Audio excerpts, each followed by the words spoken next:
contagious in the wrong way? Is there any way to make it contagious in the right way, or does everybody just have to see their own shot though? Yeah, man, I've been on that side of it where I wasn't shooting particularly well, but the rest of the team was.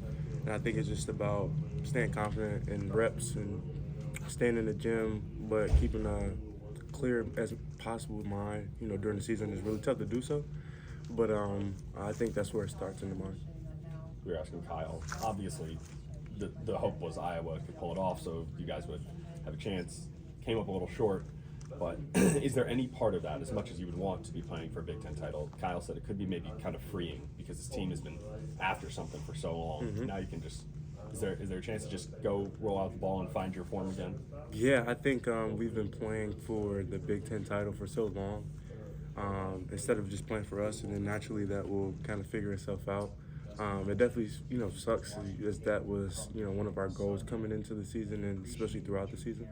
But it definitely gives us a chance to kind of rewrite the slate in the middle of the season and focus on us internally and go out there and playing the best brand of basketball that we are so capable of playing. Mario, correct me if I'm wrong, I feel like last time before this, the matchup with Michigan State, you kind of talked about a bit of a revenge tour for yourself after, the losses last year. You've been able to get most of them back, but I guess how important is it to you to check this one off too on Sunday? Yeah, not only is it important because they're simply the biggest rival that we have, but also to get them back from last year, from beating us at our place. It'll feel really good to beat them at their place with their fans, ready to go. You got to see their offensive rebounding, their transition again up close. I guess how do you feel that might help now in the rematch? I think it'll help us be prepared, especially having played against it before. And I think this team does a really good job of playing teams twice. And I know certainly that I do. I have a clear mind for what they're going to bring and their identity as a team. So it's going to be exciting to, get the best of them at their place. Nimari, it feels like you've been putting the ball on the floor a little bit more, driving to the basket. Is that a conscious decision? Is that a scouting thing? I guess in what ways do you feel like you've expanded your game in that way this year? Yeah, it's kind of both.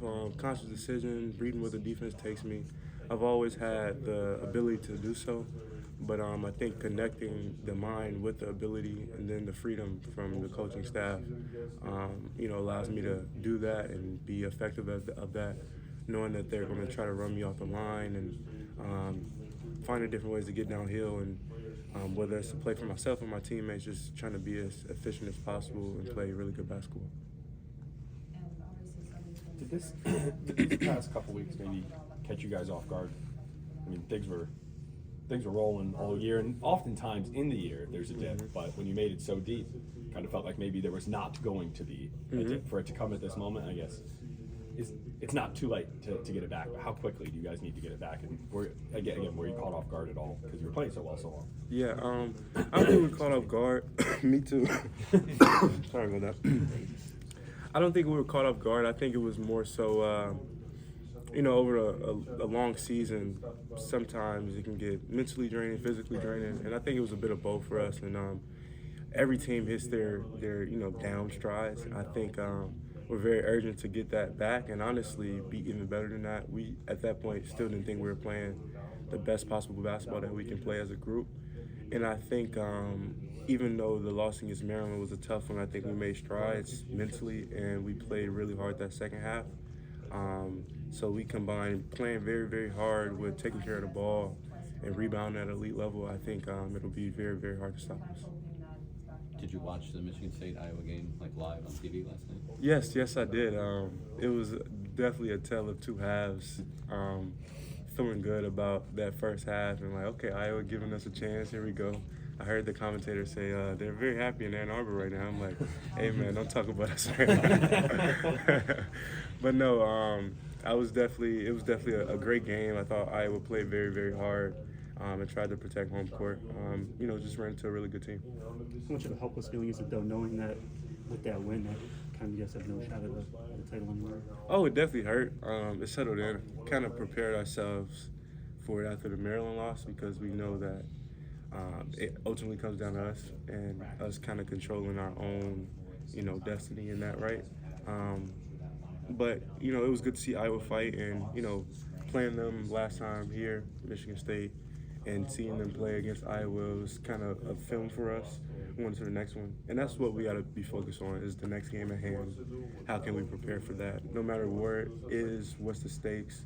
And I think, you know, everybody on the team who watched the game feels more prepared going into Michigan State. Obviously, this is the time of year you guys want to be peaking, but losing 3 of 5, I guess, just what's the confidence level like in the locker room? And I guess how confident are you guys can kind of turn things around here quickly? Yeah, I still think we're very connected and confident. I think we're confident that we can do really good things this season. I mean, like, when you lose games, you start to think the worst sometimes. And me personally, I took a step back and like, man, we were at this point, 8 and whatever last year. So it's like, all right, let's be grateful for this moment and know how good this team is, and you know, where we are individually and as a team, and how we can still do something special. Pretty much everything about that environment on Sunday is going to be them twisting the knife and rubbing it in to a certain extent. I mean, how exciting of an opportunity is it for you and the team to spoil the party, so to speak? Yeah, it's very, very exciting, and you get up for the moment whenever you go into any team's home, but especially their home. It's like a territory that Michigan is used to being in, and I'm certainly used to being in hostile environments, and I'm very excited for kind of like taking away some of their joy, even though it won't hurt as bad for them, you know, if they lose that game, but I'm very excited to go in there and take it away from them.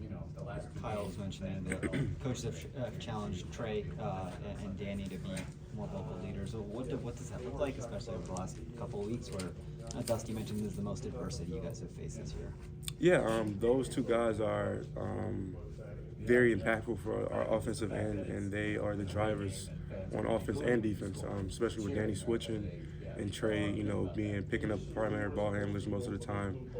Those two guys' voices are very needed, you know, as well as what they do on the court and what they bring. So I think combining that and kind of getting us, you know, even more energy in life when it's, you know, games that's very close and that's going down to the wire, and, you know, them speaking up as well as the rest of us, I think is very important for us going into this final stretch. That's okay. Thanks, Brian. Thank you, guys.